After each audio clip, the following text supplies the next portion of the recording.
So the Skunk and Anansie tour has ended. We are back all in one piece, just about. We've been everywhere across mainland Europe and also a UK tour as well, from small clubs to giant festivals, from supports to headlining as well. So all different types of shows, and I've been using the pedals throughout. They've been amazing, and I'm going to now tell you what I found out about them and how they fared on the road.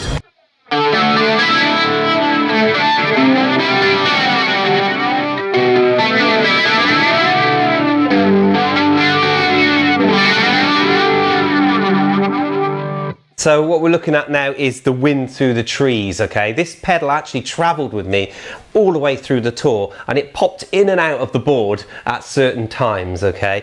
For me, this is basically, it's two flanges, right? Two analog flanges, and you can set them to different types of vibes, you know, from a vintage to wobbly, strange, kind of modern, and then you can mix them together, which is very, very cool. So you can get even more scope on it, and then you can mix it into your guitar sound, so you can have it full on or you can have just a little bit of it. So it's really, really flexible. So it's a bit daunting because it has a lot of knobs, but it's quite simple. And when I'm looking at it, first of all, if I turn it all the way to LFO1, right, so I'm using the top set of controls, I've got a setting here that I've just put in, which is a really nice kind of wobbly flanger.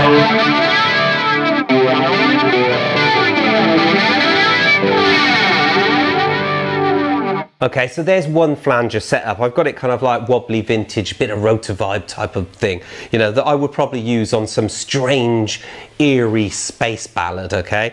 Now, if I turn it all the way to the right on LFO2, what I've got here is another flanger, which I can get a different colour. So this one is a bit more, I suppose, Van Halen standard.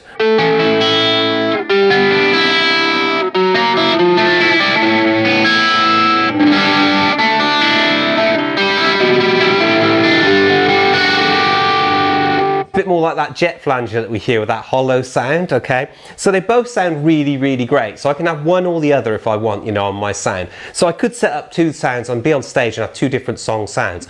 Or I could be completely me and have them both on together. So if I put it right in the center now, check this out. This is such a rich, beautiful sound.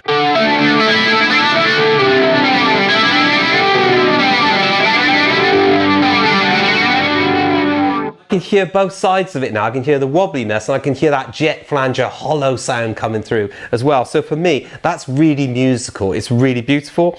But then if I go to the right hand side of the pedal, we've got a few things here. So we've got regen. So regen is that sound you get that kind of makes it go really weird and kind of a bit toppy. But the only way I can explain it is to actually turn it up. So let's turn up the regen.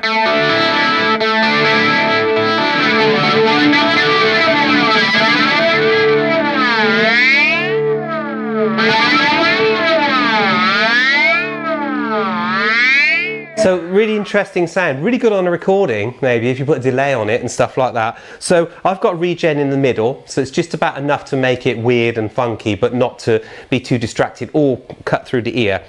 Next to it is added highs. I've got a little bit of that in, just to give it a bit of a zing on the top. Let's try turning that up and down.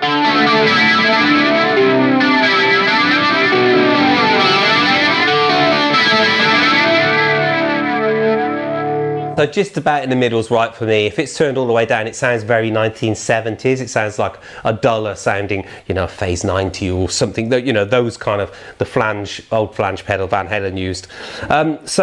And then underneath there, they've got the dry, wet kind of switch, which is actually really, really good, because if you kind of really like the song, but it's a bit too much in your face, you can kind of tail it off so your original sound comes through. So let's try all the way to the bottom.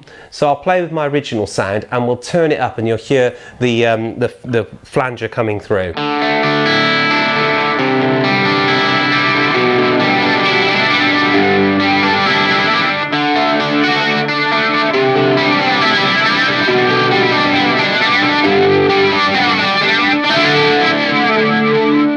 And I kind of like it all the way up, because I'm a bit like, if you stamp on an effect, you kind of got to hear it, and otherwise there's no point having a box there. So for me, Beautiful, beautiful sound. As I said, it toured through Europe, and now I've got it under the microscope. I can really hear the tone of it even better, rather than those big old halls doing sound checks and things like that. What I am going to do with it now, it's going to go into my board for the next set of touring. It's going to be wired in. I'm reconfiguring the original stage board, so that's now going to join with the horse meat, and it'll be like, you know, a staple kind of thing in the board. Okay, I got to try this riff because I think it's the one that you all know. It's a little bit more distorted, but hey,